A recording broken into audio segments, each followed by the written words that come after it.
রাজনীতিতে ফিরছেন না বেগম খালেদা জিয়া, ইত্তেফাকের এরকম একটা রিপোর্ট।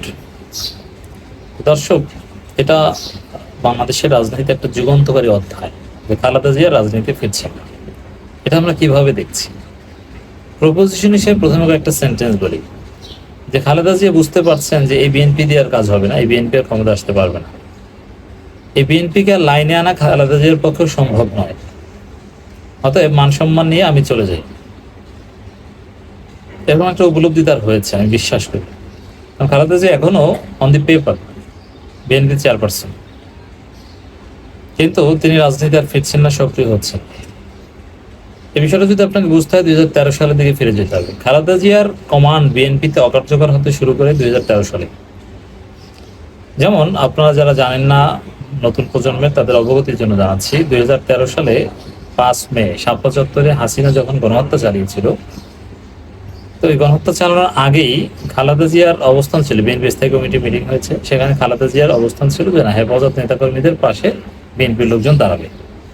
আর আপনি 100% নিশ্চিত, যদি বিএনপির নেতাকর্মীরা সবাই সর্বশক্তি নিয়ে হেফাজত নেতাকর্মীদের পাশে দাঁড়াতো, তাহলে হাসিনা সেই গণহত্যা চালাতে পারতো না, হেফাজতের উপর ক্র্যাকডাউন চালাতে পারতো না, লাইট অফ করে বিদ্যুৎ লাইন কেটে দিয়ে এটা পারতো না, এবং হাসিনা টিকতে পারতো না, হাসিনা পতন হতো ওই রাতেই। 2013 সালে 5 মে পতন হতো, তত্ত্বাবধায়ক সরকার দায়িত্ব নিয়ে নির্বাচন দিত, বিএনপি জামাত ক্ষমতায় আসতো।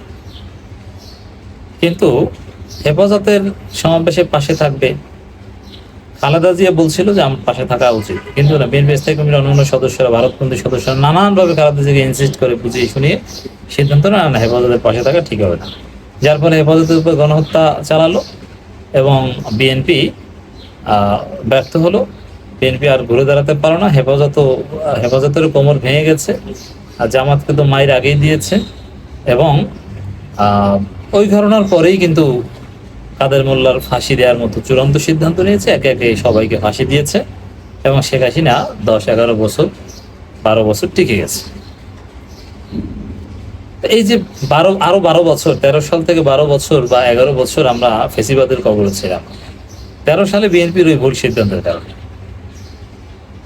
এছাড়া 13 সালের 5 মের কথা যদি বাদ দিই, বিএনপির ভুলের কারণে, এই জন্য আমরা যে ফেসিবাদের মধ্যে ছিলাম, এই জন্য বিএনপির দায় আছে, বিএনপির ব্যর্থতা, বিএনপির পলিসি মেকিং এ ভারতের প্রভাব, ভারত বিএনপিকে বোকা বানিয়ে ঘোল খাওয়িয়ে আমাদের উপর ফেসিবাদ চাপিয়ে দিয়েছে আওয়ামী লীগের মাধ্যমে।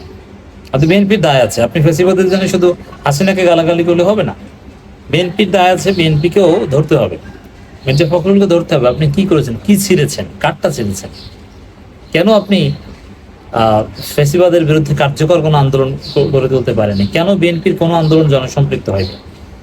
বাংলাদেশে হাসিনা ক্ষমতা আসার পর 2009 সালের পর জনসম্পৃক্ত কোনো আন্দোলন বিএনপি জামাত করতে পারেনি। একটা জনসম্পৃক্ত আন্দোলন ছিল, সেটা হচ্ছে হেফাজতের 5 মের আন্দোলন। 5 মে সব শ্রেণী পেশার মানুষ এসেছিল, কিন্তু বিএনপি, খালেদা জিয়া হেফাজতের পাশে দাঁড়ানোর সিদ্ধান্ত নিল। ওই যে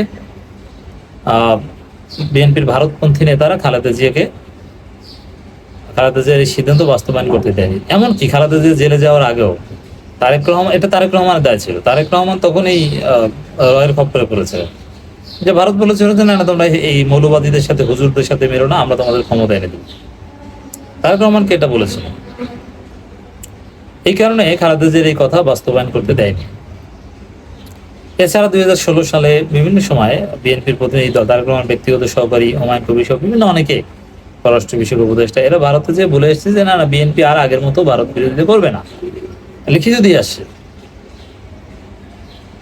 এর মানে খালেদা জিয়া জেলে যাওয়ার আগেই খালেদা জিয়ার যে নেতৃত্ব, কমান্ড বিএনপিতে, তারেক রহমান, ভারতপন্থী স্থায়ী কমিটির সদস্যদের কারণে খালেদা জিয়ার কমান্ড ব্যর্থ হতে শুরু করে। এমনকি আপনারা যারা জানেন না, আপনাদের অবগতির জন্য জানাচ্ছি, ভারতের দালালেরা বিএনপি স্থায়ী কমিটিতে এতটা সক্রিয় ছিল যে বিএনপি স্থায়ী কমিটির মিটিং নাকি সরাসরি লাইভ শোনাতো রকে। যার পরে খালেদা জিয়া এক পর্যায়ে বাধ্য হয়ে যেই স্থায়ী কমিটির মেম্বার ছিল ব্যারিস্টার মওদুদ আহমেদের মতো জাদ্রেল পার্সোনালিটি, সবাইকে বলতো যে ফোন বন্ধ করে স্থায়ী কমিটির মিটিং আসতে হবে, কারণ এই ফোন নাকি ভারতের সাথে কানেক্টেড থাকতো, সব শুনতো। খালেদা জিয়া এই সিদ্ধান্ত চাপিয়ে দিয়েছেন যে ফোন বন্ধ করে মিটিংয়ে থাকতে হবে, ফোন অন করে মিটিংয়ে থাকা যাবে না। তো এই হচ্ছে বাস্তবতা দর্শক। আহ তারপরও বিএনপি মজলুম অবস্থা ছিল, যেভাবে হোক না কেন আওয়ামী লীগের বিকল্প হিসেবে বিএনপি যতই ভুল করুক মানুষ বিএনপির দিকে তাকিয়েছিল। কিন্তু আওয়ামী লীগ পালানোর পর খালেদা জিয়া দেখছেন যে এখন বিএনপির যে অবস্থা, বিএনপি ভারতের খপ্পরে পড়েছে, জনগণ এটা আবার বুঝতে পেরেছে। জনগণ বিএনপিকে চাঁদাবাজ বলে, ভোট দিবে না, অবস্থা খারাপ। এবং খালেদা জিয়া চাইলেও তাদের স্থায়ী কমিটিতে যেভাবে র ঢুকেছে, যেভাবে সালাউদ্দিন আহমেদের শরীরে ইন্ডিয়া বিভিন্ন চিপ ঢুকিয়ে দিয়েছে, এসালাম যেভাবে বিএনপি নিয়ন্ত্রণ নিয়েছে, এতে খালেদা জিয়া চাইলেও এমনিতেই অসুস্থ, আবার তিনি সুস্থ হলেও জমক টমক দিয়ে হলেও এই বিএনপিকে সোজা বানাতে পারবেন না। আমার মনে হয় এই ধরনের একটা উপলব্ধি থেকে খালেদা জিয়া রাজনীতি ছাড়ার সিদ্ধান্ত নিয়েছেন। কিন্তু খালেদা জিয়ার হাতে সুযোগ ছিল, তিনি এখানে একটা ঐক্যের বাংলাদেশ গড়ে দিয়ে যেতে পারতেন। তিনি নিজে রাষ্ট্রপতির দায়িত্ব নিয়ে ডক্টর ইউনূসকে চিফ অ্যাডভাইজার, তারেক রহমানকে ডেপুটি চিফ অ্যাডভাইজার, ডাক্তার শফিকুর রহমানকে গুরুত্বপূর্ণ করে মন্ত্রী করে এরকম কিন্তু একটা ঐক্যের বাংলাদেশ গড়ে তুলে দিয়ে যেতে পারতেন Khaleda Zia. He could do that, but তিনি এগুলো করছেন না, কারণ বিএনপি তার কথা শুনবে না।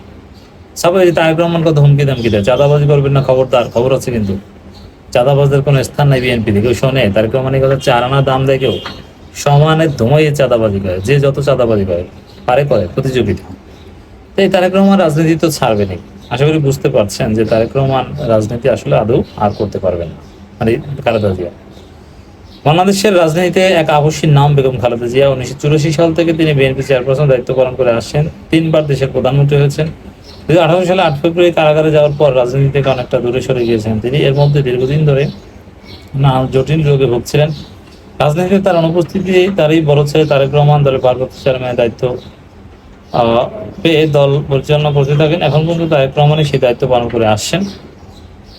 গত বছর 5 আগস্ট আওয়ামী লীগ সরকারের পতনের পর মামলা থেকে খালাস পেয়ে চলতি বছর 8 জানুয়ারি উন্নত চিকিৎসার জন্য লন্ডনে যান খালেদা জিয়া। লন্ডনে উন্নত চিকিৎসা শেষে 4 মাস পর 6 মে মঙ্গলবার দেশে ফিরছেন BNP chairperson. Liver cirrhosis, kidney হৃদরোগ সহ নানা জটিলতায় আক্রান্ত সাবেক প্রধানমন্ত্রী শারীরিকভাবে মোটামুটি স্থিতিশীল হওয়ায় দেশে ফিরছেন। তিনি আগামীতে রাজনীতি সক্রিয় হবেন কিনা সেটা নিজ দলের নেতাকর্মীদের পাশাপাশি রাজনৈতিক অঙ্গনে এক ধরনের কৌতূহল রয়েছে। বিএনপি সূত্রে জানা গেছে, দেশে ফিরলেও খালেদা জিয়া দলীয় রাজনীতিতে সরাসরি সক্রিয় হবেন না। বিএনপি ভারপ্রাপ্ত চেয়ারম্যান হিসেবে তারেক রহমানই আগের মতো দল পরিচালনা করছেন। বয়স ও স্বাস্থ্যগত কারণে রাজপথে না থাকলেও দলের প্রয়োজনীয় ভূমিকা রাখবেন চেয়ারপারসন। ওগুলো কিছু না, রাজনীতি সক্রিয় হবেন না, এটাই কথা। হওয়ার মতো কোনো পরিবেশ নাই। খালেদা জিয়া আমার মনে হয় যে তিনি তার ব্যক্তিত্ব রেখেই দুনিয়ার সফর শেষ করতে চান। দলের অভ্যন্তরীণ সূত্র জানায়, বিএনপির অনেক নেতারাই ধারণা করেছেন চেয়ারপারসন দেশে ফিরে গুলশান অফিসে নিয়মিত বসবেন। তবে সেই সম্ভাবনা একবারে নাকচ করে দিয়েছেন স্বয়ং তারেক রহমান। সম্প্রতি লন্ডনে সফরে যাওয়া জামাত নেতাদের সামনে তারেক রহমান এমন ইচ্ছা প্রকাশ পায় বলে জামাতের একটি বিশ্বস্ত সূত্র জানায়। এর মানে জামাতের কাছেও বলেছেন যে খালেদা জিয়া রাজনীতি করবে না।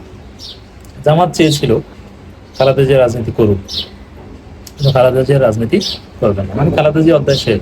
আমি অবশ্য আগেই বলেছি যে বাংলাদেশে -2 অলরেডি এক্সিকিউটেড হয়ে গিয়েছে। খালেদা জিয়া শেখ হাসিনা রাজনীতি থেকে মাইনাস, এমনি ন্যাচারাল কারণ।